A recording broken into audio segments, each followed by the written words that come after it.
Hi, everyone. Welcome to Mental Health America of Kentucky's webinar series for 2021. Our very first webinar today of the year is with Rashaad Abdur-Rahman. He's with the Department of Behavioral Health, Developmental, and Intellectual Disabilities. He is heading up a division there looking into race equity issues across the state. And I will turn it over to Rashaad. Thanks, Marcy. Appreciate that. It's good to be here with you all, and it feels like we have been Zooming for such a long time. So I know that folks are feeling Zoom fatigue, and that we need to take time to eat lunch and do all of those things. So definitely understand that we're multitasking and still navigating this virtual environment. I'm excited to talk with you all today and to share some of the work that we are doing at the Department for Behavioral Health as it relates to racial equity. I should say that there have been folks in our department that were focused on racial equity for quite some time. And when I joined the department in May of last year, we really began the process of looking at a comprehensive organizational process. And I'll talk about that a little bit as we move forward. But certainly in the summer of last year, we saw a great deal of racial injustice triggered by the murders of Breonna Taylor and George Floyd, Rayshard Brooks, among others, that I think really speaks to the context, the real context within which we are doing this work, and within which individuals and communities are experiencing the trauma of racism, both systemic, structural, and otherwise. And so it's just important to continue to elevate, that even as we progress forward. Earlier this month, there was a terrorist attack on the Capitol. And a lot of consternation about the reality that a peaceful transfer of power isn't exactly guaranteed. And all of this happening within the context of white supremacy and other deep-seated issues that we still have to address as a country. So all of that, I think, continues to speak to the context within which we are doing this work, within which I would encourage everyone to do this work. But I think it also articulates the critical significance and the importance of prioritizing this effort, because our agencies, our organizations are microcosms of the larger community, of our larger society. And in a lot of ways, if we do the work in our spaces, we are extrapolating that process and those efforts more broadly beyond our organizational walls, and that spills out into the neighborhoods and communities that we serve, and it helps us to alter those places as well. So I think it's easy to sort of view ourselves as limited in our capacity and in our ability to make change.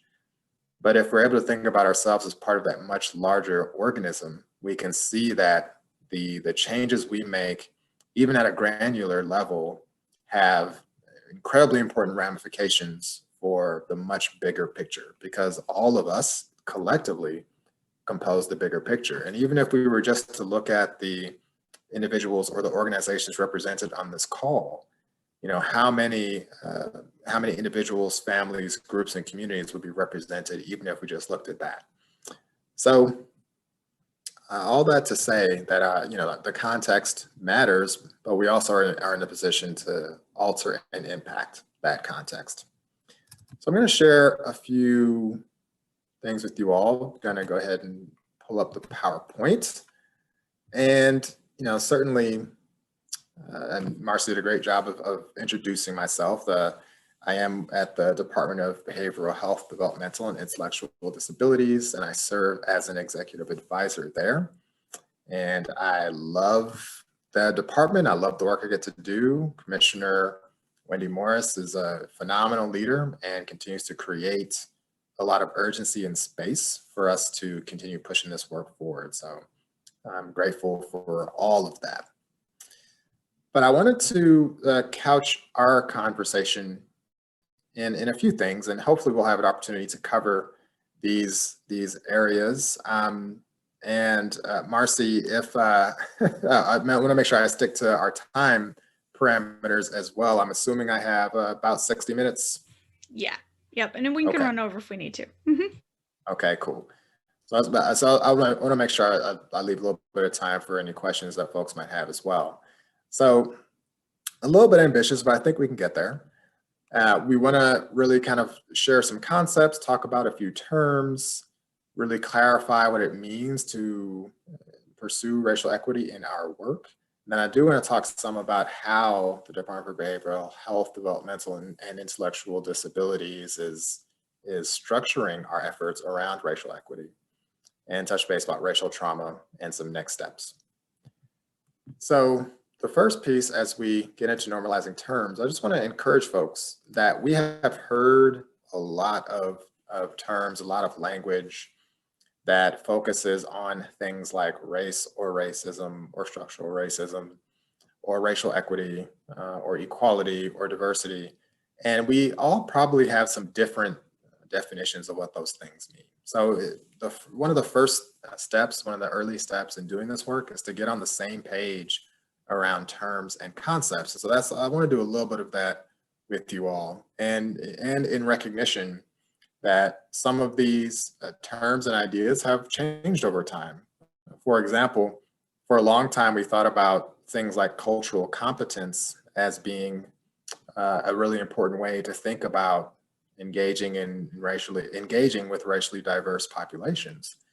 But we've come to understand that this idea of cultural competence is problematic because it assumes that somehow one can become competent about all different races and cultural backgrounds. And in reality, we really need to be culturally humble in that we remain learners and remain open and curious, and that those we serve are the experts of their culture and their racial backgrounds. And so that shift from competence to humility is an example of how these terms can change and evolve over time. So let's start with diversity. And we talk a lot about diversity, certainly from an organizational perspective, but also just in general, diversity as a value. You may hear that quite a bit. And diversity really relates to these varied layers and levels of dimensions. And certainly we're becoming more mature in our understanding of some of those dimensions. Gender is a good example. We've, for a long time, thought about gender as a binary notion, but we understand that there's far more fluidity and far more ways that one can identify in that respect. And so there's ways that all of this continues to mature and evolve. And there are things that are obvious, certainly, I shouldn't say obvious, but that we assume to be obvious, like race, we assume to be obvious. But then there are other things that are certainly less obvious when it comes to our roles or our positioning in an organization, for example. Those aren't things that you can tell by looking at someone. And so we understand diversity in general. Diversity is a good thing. There's a lot of positive things about diversity. Diversity is inclusive. We're looking at who needs to be involved, who might be missing. And being in diverse spaces provides us with advantages. We have varying points of view that allow us to have a richer analysis of the world around us. But diversity by itself is a limited notion. It's not an organizational change framework. It's not something that's going to really get down into complex, nuanced issues and help you solve problems by just thinking about diversity. We all have heard the expression check the box, and the reason why I check the box is a problematic way of thinking is because it's at the surface. It doesn't really get deeper into what the issues and problems might be within an organizational space or within the way we might be doing our work. So let's move up to inclusion. And inclusion is this idea that if we go beyond diversity, beyond simple representation, and focus on the way people feel when they're in a space, Does someone have power? Do they feel like they belong? Do they feel worthy? Are they part of a decision-making process? These things help us to feel included. And this is more than just being in a space. This is about being able to alter the space that you're in and have influence in that space. And again, there's some pros and cons. Certainly, when we think about inclusion, it helps us move beyond tokenism and this check the box mentality. And it gets a little bit more nuanced, right? We start to focus a little bit more on, yes, we have a diverse space, but is that diversity represented in decision-making and authority and power and resources and so on? So those are all good things. Now, some of the limitations of inclusion, it could be difficult to measure how inclusive you are. You know, that could be a tough thing to wrap a metric around. Perhaps not impossible, but it could be difficult. And similarly, even if you do have an inclusive space, there are degrees of inclusion. Perhaps your senior leadership in your boards may still be finding ways to limit inclusion or limit authority in ways that don't fundamentally alter some of the overall outcomes that are occurring in a space. So there are some limitations to inclusion as well. Now, when we look at something like a term like equality and a term like equity, these are two terms that oftentimes get, I think, falsely equated because they are different. These are different terms. And we'll be able to see that there are some limitations to the idea of equality, which is really focused on the idea that everyone's getting the same thing, no matter who you are, where you're from, what you do. But it also assumes that the world itself is a level playing field. And we understand that that's fundamentally untrue. And so paradoxically, equality often maintains inequities in status quo I'll get into that a little bit more, but equality offers that kind of paradox. Equity, however, is really focused on what are the conditions, what is the environment, what is the context for each individual or for each community. And how do we make sure that people are getting what they need rather than everyone getting the same thing? So there's a visual here that I like to use. I think it's a good description, a good picture of the difference between equity and equality. And I'm trying to see if I can get a little laser pointer here. I can usually find a laser pointer. Here we go. All right, so you'll see equality over here to the left, this picture. You have two neighborhoods, and clearly this neighborhood on the left here, you're seeing dilapidation in the buildings and some broken windows. And this neighborhood to the right, you're seeing trees, you see a school, a hospital. There's clearly more resources for this community on the right. However, both of these communities are receiving one pipeline of community resources. So consider a city budget. You know, these two neighborhoods might receive the same amount of money for their districts. Now, they're both getting the same thing. So that's equal, that's equality. They're both getting the same thing, but clearly there are inequities here. Now, if we look at this picture on the right of equity, we see now that both communities are thriving, green space, good buildings, good resources, or I should say buildings in good condition. And we see the community resource distribution is different now. This neighborhood on the left that was previously really had some needs is now getting 4 pipelines of community resources. This building on the neighborhood on the right is getting 1 pipeline. Now, the community on the right didn't lose anything. They're still getting what they've always gotten. The difference being that this community on the left is now receiving what they need. And the beautiful thing about this is that both communities are thriving. And when you have 2 communities thriving, the overall picture looks better. I even think that the sky is a little bit bluer in this picture than the one on the left. And so I think it's an important illustration that equity doesn't mean you're losing something. It just means that everyone is getting what they need. So let's do a few more definitions here. And I'm gonna see if I can poke my head up and see, okay, we got about 9 people on the call. Okay, so what I want to do is actually ask if there's a volunteer who would read this definition. And I'm assuming people can unmute themselves, Marcy. They can. Mm-hmm. All right.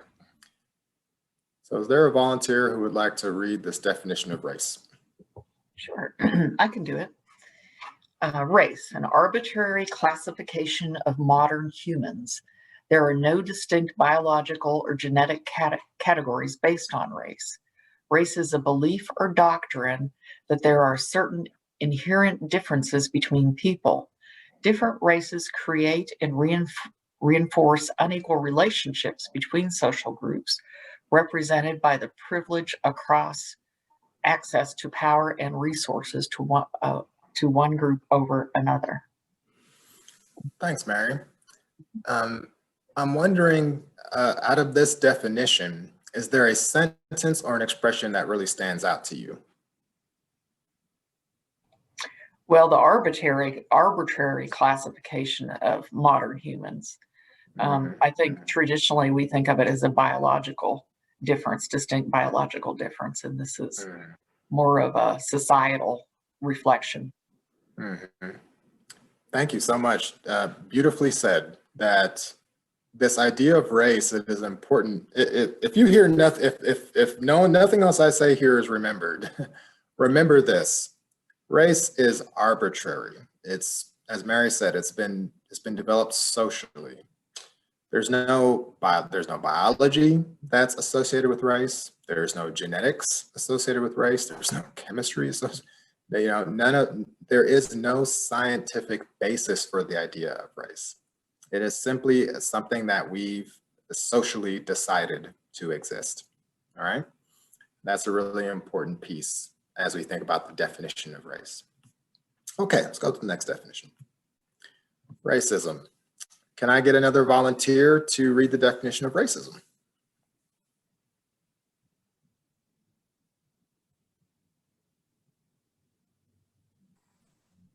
I can go. Thank you. Racism, a belief or doctrine that inherent differences in human races determine individual and cultural achievement, usually reinforcing the idea of the supremacy or superiority of one race. Quote, racial prejudice plus power equals racism. Exists on individual levels, exists on systems levels. We will focus on systems. Thank you, Kelly. Is there a sentence or an expression or a word in this definition that sticks out to you? I was focusing on not screwing up reading it. Let me read it to myself. It's like being back in class again. I just got to get it right.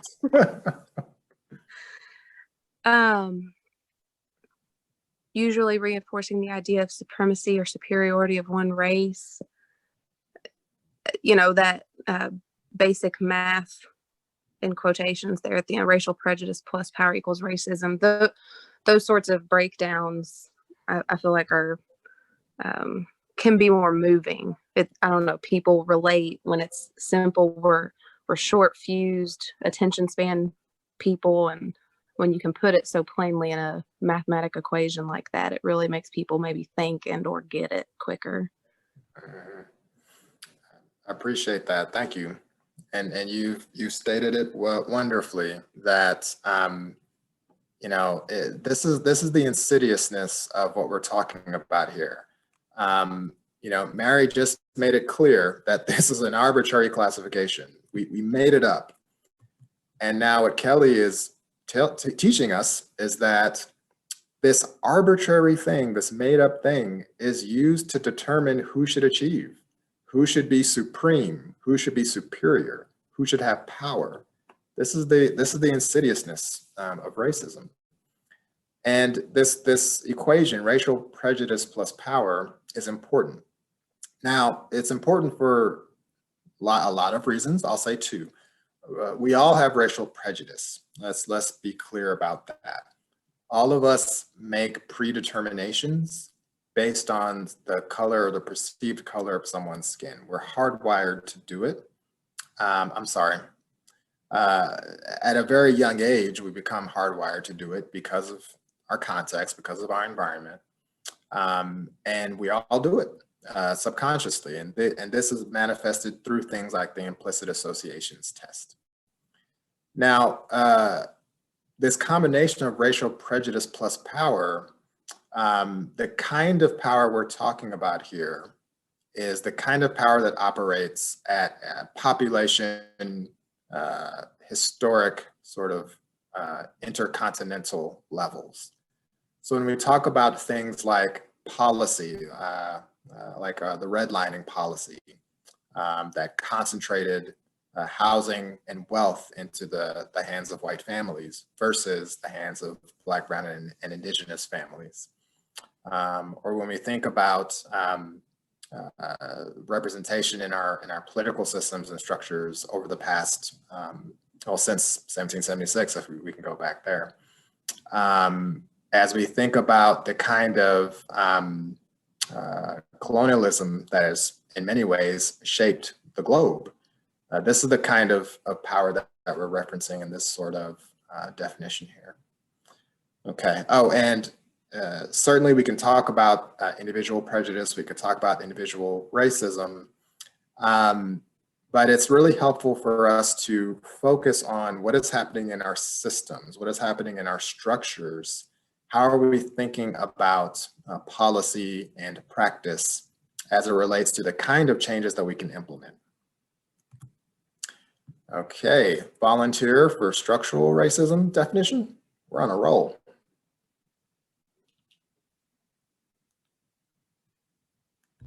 I got you.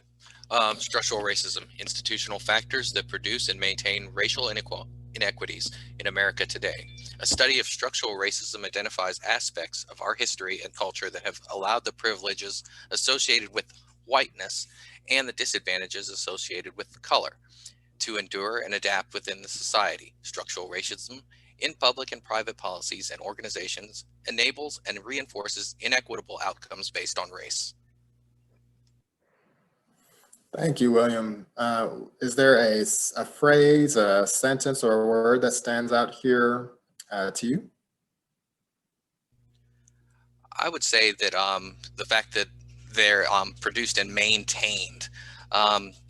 If you think about it, you know, a lot of times, I'm going to fall back on personal experience here. I've called places, and now listening to me now, you can't tell that I'm half Asian, half Black, but I've called a lot of places, and there's like, yeah, sure. And then, you know, kind of when I show up, they're like, whoa, you're not who we talk to, kind of deal. Yeah. But I can see that it is embedded in those systems. There are times where, you know, you read from HR managers that say they have had people with ethnic names. They just kind of push those resumes to the side. Once again, you know, my name's William. So there are a lot of advantages that I have before people actually see me. And I think that's kind of one of the ways, you know, it's kind of striking when you run into it.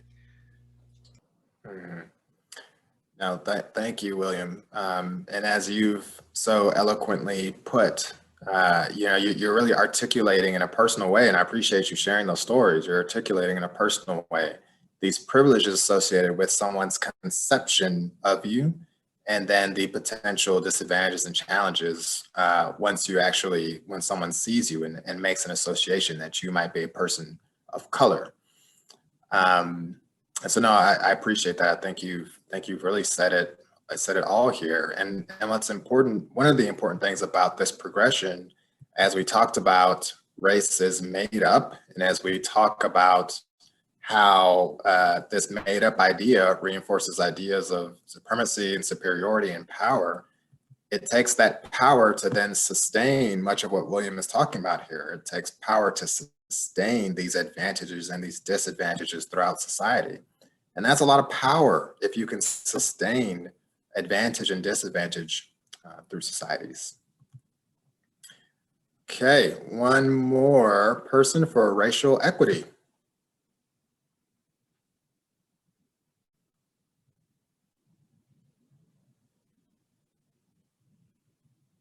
I'll go ahead and do it. Racial All right. equity, becoming actively conscious about race and racism and taking actions to end racial inequalities, individual, systemic, and structural, in our daily lives. Making a commitment to racial equity means believing that skin color should not be a determinant of life outcomes. A racially equitable society does not exist yet, so we have to build what we can, only yet imagine, but each of us deserve.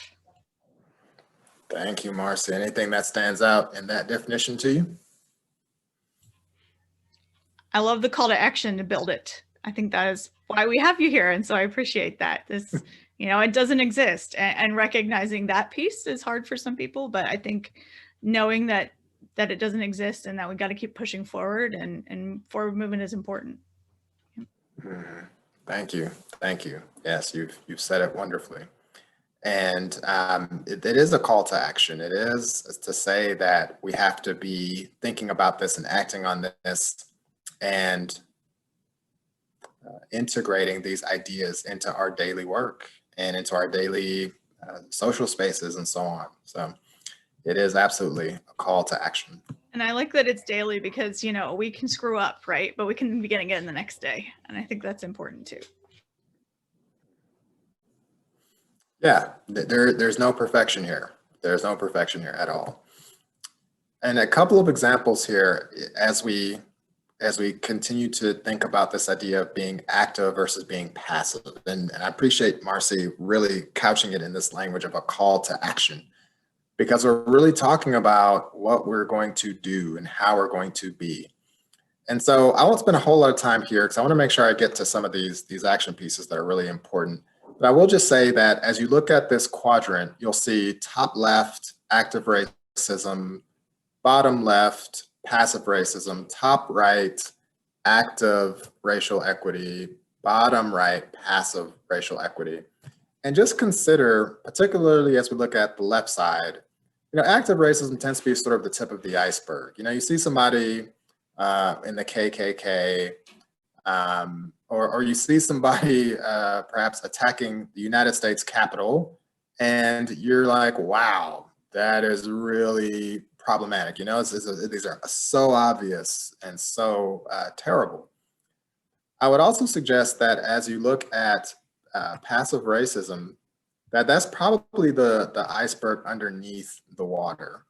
So, there are these issues that oftentimes feel innocuous, but are in fact perpetuating or helping to sustain racist outcomes. And so I'll just point out one here is sort of the color blindness, right? Or, I don't see color. Well, that's problematic because, I happen to believe that, Black is beautiful. And so why would you not want to see that? Or this indifference, like, hey, I'm just going to stay out of it. I don't want to have anything to do with it. Well, we were all in this place together, choosing to allow racist outcomes to persist is a problem because we need to be stopping them. We need to be acting against them. In terms of the right side, I'll point out there's some solid examples of how to be active. And we'll talk more about some of these, but just wanted you to be able to see that there's a number of active ways that we can perpetuate racial equity, whether it's looking at our data disaggregated by race or changing our policies and practices, for example. And to be clear that there is not a way to be passively engaged in racial equity. Again, when we look at passive racism, we see that being indifferent, it allows racism to persist unchecked and unchallenged. And we have to continuously challenge it. So when we apply this to an organization, I want you all to think about this work or think about organizations actually existing on a spectrum. And at the very tip top of this spectrum is being an exclusionary institution, which, you know, for the most part, you know, there are laws now that prevent this from happening, but certainly we've not eliminated this kind of institution from society. And these are straight up, you know, segregation, exclusion, and so on. And as you move all the way towards the bottom, you see that racially equitable multicultural organizations is really the goal, right? And we're really focused on undoing racism and systems of oppression at that level. And then you have all these things in between. And in reality, most organizations tend to sort of have a little bit of this, a little bit of that, a little bit of that. You know, I've never seen an organization or an institution that exists solidly in one of these sort of areas. But what's really important about this kind of analysis, and there's much more nuanced versions of this that you all are happy to share with you all to take a look at. But these versions, what's really important about this is to say, roundabout, where is my organization? Where's my institution? Where are we now? But more importantly, where are we trying to go? How do I get from here to here? How do I get from here to here? What are the things that we need to do to move the needle in that way? And that's really what's important about this kind of exercise and thinking about this kind of spectrum. So I'll talk a little bit about racial trauma, but I want to make sure I get to a place where we can talk about some of the structural changes that we're making, because I think that'll also be really really fruitful for this conversation. We have one quick question before you move on to kind of another subtopic. They wanted to know what an example of speaking in code might be. I didn't know if you had one on hand you like to use. Speaking in code. Was that referenced in a slide before? It was in your active and passive, that one right there under passive, speaking in code. So really not being direct about race, I believe is what that would be, but. Yeah, it's funny, I've done this so long ago, I'm like, what else I talk about? No. So, you know, I think that there are ways to sort of confuse the conversation, you know, rather than being direct or being explicit or elevating really particularly what is the issue. I think that sometimes there is shorthand language, or there is code, or I think by code, you know, there are these other words or descriptors that we're using rather than really elevating clearly that we are talking about an issue of racism. And so I think that speaks to the need for clarity and being explicit in terms of what we're dealing with. Is that helpful? I think so. Let's see. Yeah, that's an interesting piece too, just Marcy, in terms of some of the ways in which we describe individuals or describe groups. I think you indicate here that oftentimes people might correlate thug with an African-American male. And so, and even as we say things like good neighborhoods and bad neighborhoods, I think we're continuing to indicate that primarily Black and Brown and Indigenous neighborhoods are bad neighborhoods. These are typically the neighborhoods that get labeled bad. And so yes, I think we have to be careful with some of those designations that we're making. Thanks for being willing to go back and cover that. Appreciate you. Yeah, sure. No, it's all good. Yeah. So folks might be familiar with microaggressions, and I'm fairly sure this group is, given your work. And so I'll just say that as we think about microaggressions, consider that minimizing the impact of daily pain, of daily sort of hostilities is harmful. We cannot minimize how these microaggressions can accumulate, build up, and create significant harm. And again, these are things that could be said unintentionally. They could seem innocuous, but end up creating harm over time and end up really building up and accumulating. So when we talk about microaggressions, we're really talking about this idea of death by 1,000 paper cuts, right? And you'll see many of these kinds of microaggressions that people very well may have said with good intentions, but clearly are harmful to these beautiful Black children. The exposure to violence images, I think in particular, as we think about this past summer, the video of George Floyd being murdered by Minneapolis police, I believe that video was viewed 1.6 billion times.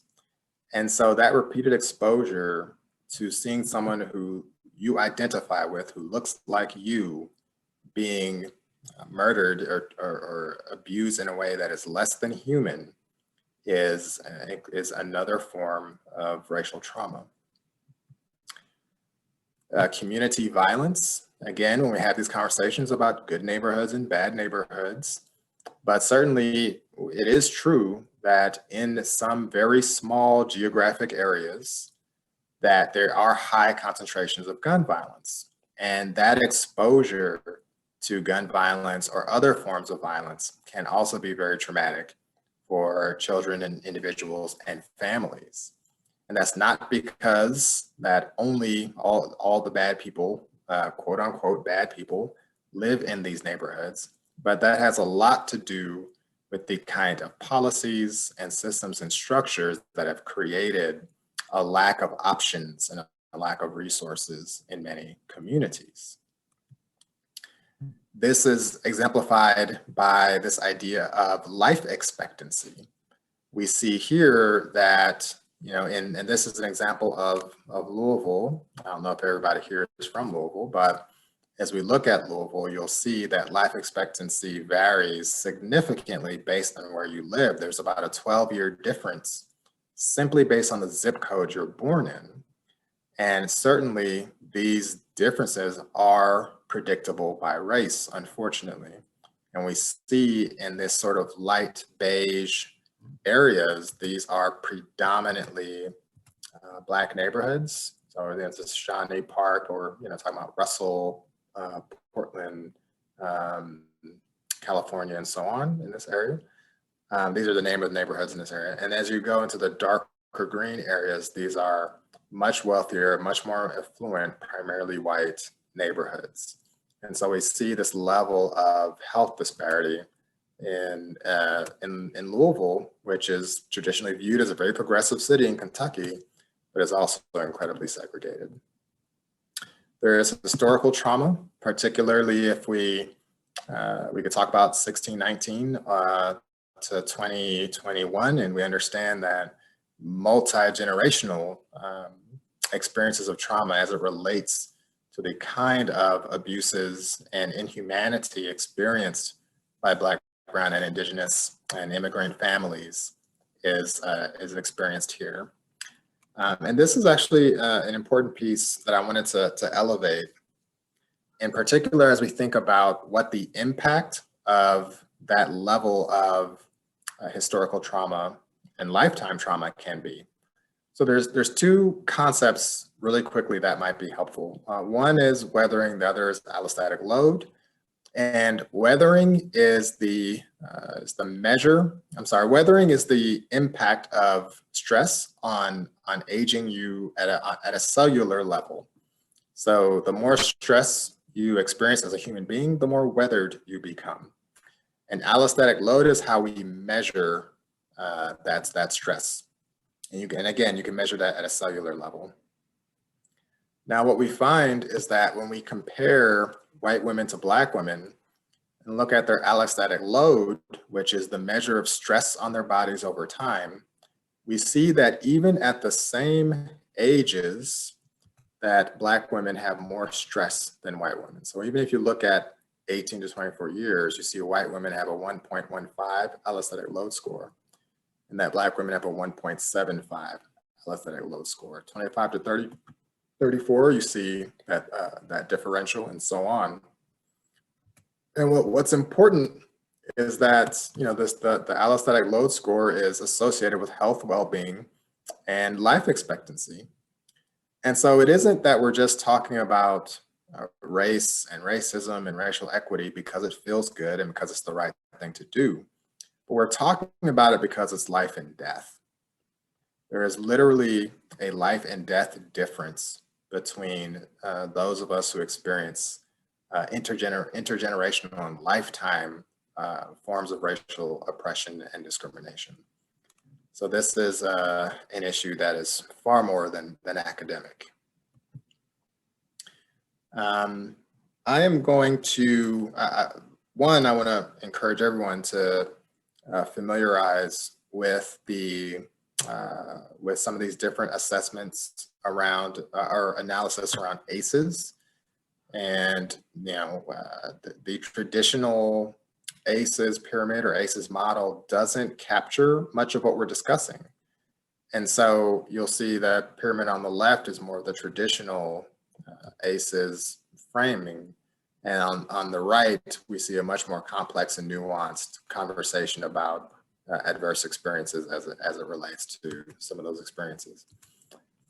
Let me jump down a little bit because I don't want to leave you all with the bad news. There's a lot of good news in that certainly we all know ACEs are not predictive, but there's a lot of opportunity given the amount of support, resources, empathy, networks, and relationships for healing, right? And so there is power in community, there's power in healing, and we are resourceful, right? We do have a lot of capacity for reducing and reversing some of these issues. And we understand that when we give young folks the opportunity to advocate for themselves, to be grounded in who they are and what their history, what their identity is, that there's a lot of capacity for growth and healing and well-being there as well. And so, you know, we talk a lot about trauma-informed practices, but there are healing-centered practices that really move beyond this idea that all of your healing is done in a clinical setting, but rather your ability to have agency and to be an advocate for yourself in and of itself is a healing thing, right? So I'll make sure there's a little bit of opportunity too. I wanted to share with you all that as we think about all these concepts and then bake them into our process for change at the department level, you know, at behavioral health, what we're looking at is how do we establish a systems, a structures, and a process that helps us take all these things we know and bake them into how we operate and how we do business. So you'll see that we have a 4-phase process here. And this first phase, which is called normalizing, is where we're having a lot of conversations like the one we're having today. You know, we're talking about these terms, we're increasing awareness, our leadership is expressing a lot of urgency around the work, and we're looking at our data.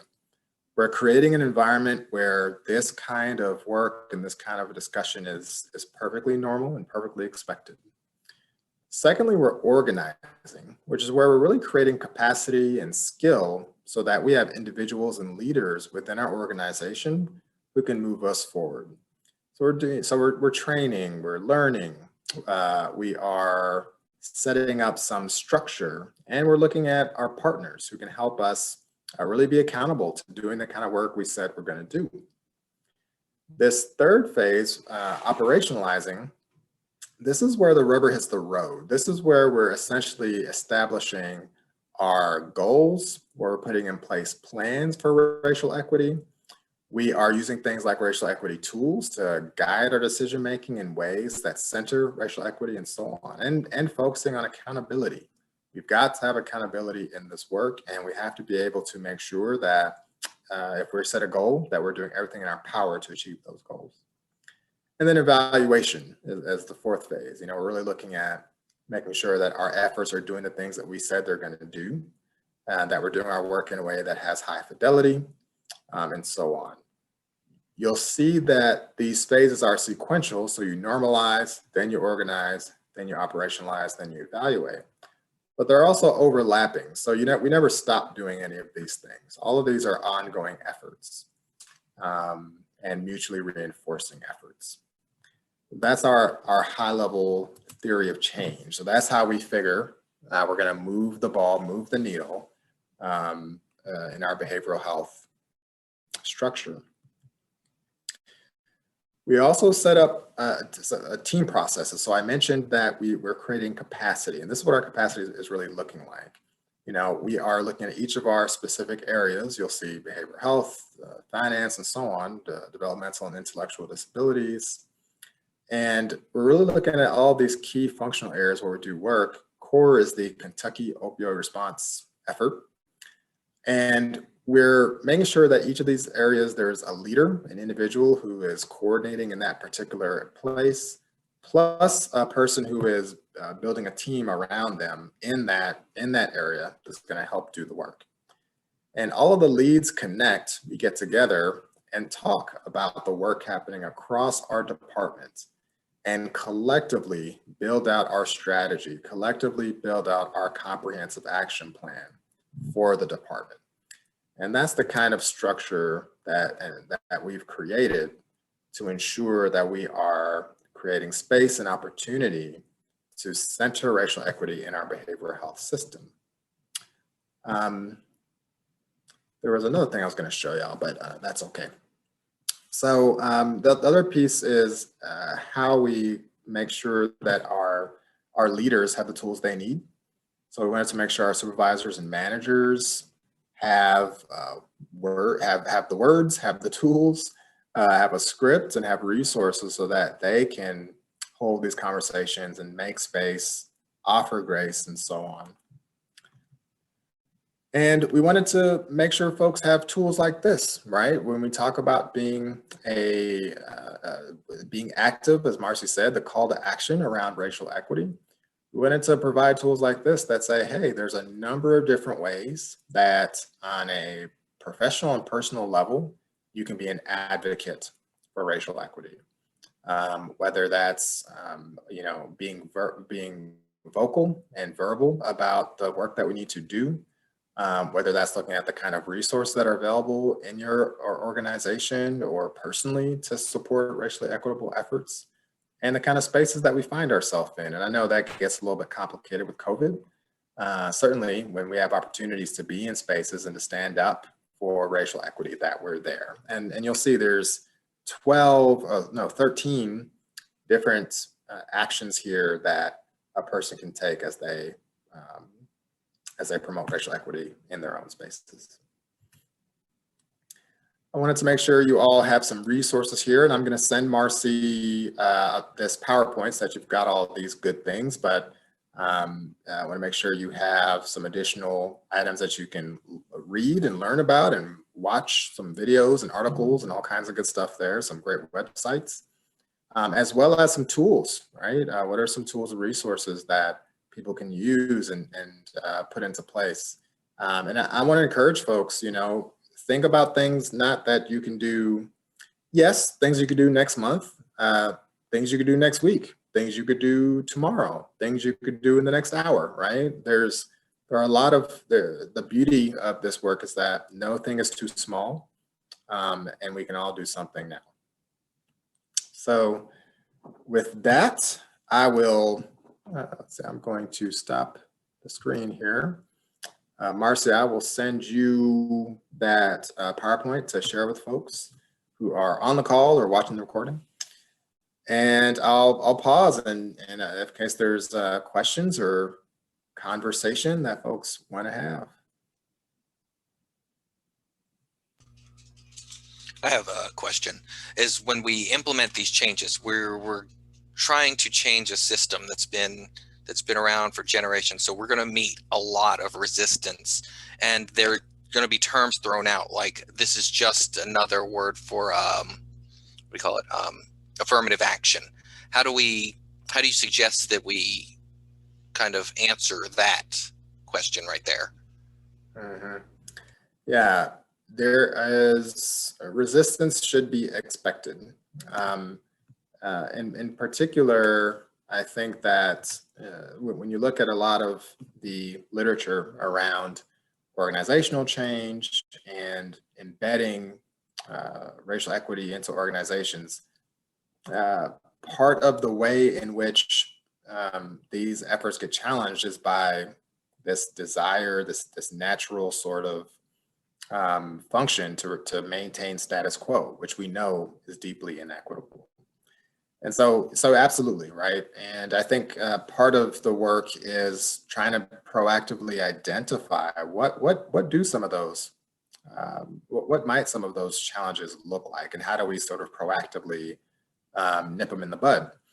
And so if I was viewing, if I thought it was highly likely that my work would be characterized as affirmative action work, I would write that down, and then I would write down as many responses that I could think of that would help me to articulate why that's not it. And a tool that might be helpful in doing that, it's a tool from the Center for Social Inclusion called Talking About Race. And it offers a response protocol that is incredibly helpful as you look at ways to respond to those kinds of statements. And so, and so ultimately, so for example, if someone said, hey, this is just an affirmative action program, then I might say, so the first step in the CSI tool is to affirm. And affirm means that what's the nugget in there that I can sort of point to and understand as maybe a shared value. So and that's a tough one because, there's a lot going on in terms of affirmative action, but I might say that, I can understand that we all want to make sure that there's equal opportunity for everyone, regardless of background, regardless of history. We want to make sure that everyone has opportunities, and that at the end of the day, we all want to have a chance at success, a chance at resources, right? Because perhaps underneath all that, there's this idea that somehow affirmative action is deeply unfair. The second stage of that communication protocol is to counter. And the counter piece is offering a different perspective, sometimes rooted in facts or data. So I might say, as a counterpiece, however, based on the history of the United States, we understand that policies like redlining, which distributed wealth in a racist way and created the American middle class and contributed to the disparities in wealth and economic prosperity, which currently means that the average Black family has about a 1/12 of the wealth that the average white family has. So we know that the playing ground, at least economically and in other ways, is deeply unfair, right? And so the third piece of the protocol, which is transform, is how do we offer somebody actually a different worldview that might actually help them inch a little bit closer towards seeing things in a way that's more productive. So the transforming piece for this might be, we understand that there have been laws and policies like affirmative action, and that we have laws like the Voting Rights Act that really sought to create more equity in our society. And many of these laws and policies have been good.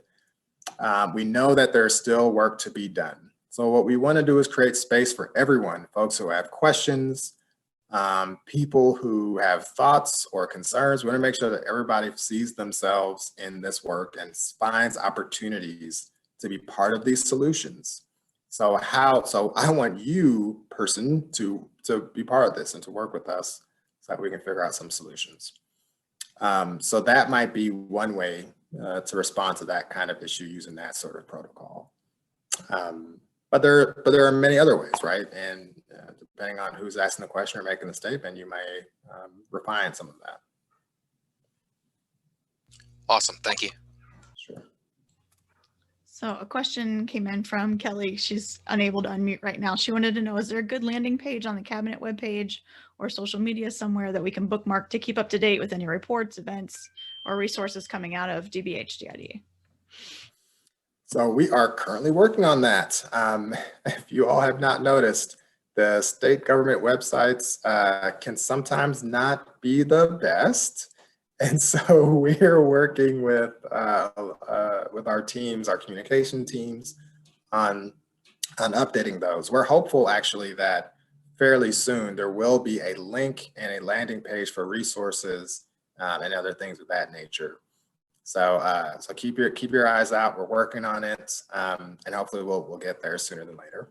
We'll be shouting it from the rooftops as soon as we know. So fair enough. Any other questions, folks? No problem. You're welcome. Thank you so much, Rashaad. This is really a good conversation to have, I think, with what we're planning to do all year long, which is promote racial equity within ourselves, but also work on that racial trauma and mental health issues and those intersections all year long. So thank you so much for giving us the language in which to work with that. I think that's really helpful, and we appreciate you. And folks, we will definitely share all the slides and the presentation links and everything else. Thank you, Marcy. It was great hanging out with you all. William, Kelly, Mary, everybody else. Oops, pressing the wrong button. Everybody else on the call. Thank you all so much. And yes, I will send you the PowerPoint. I'll send you that tool that I mentioned as well.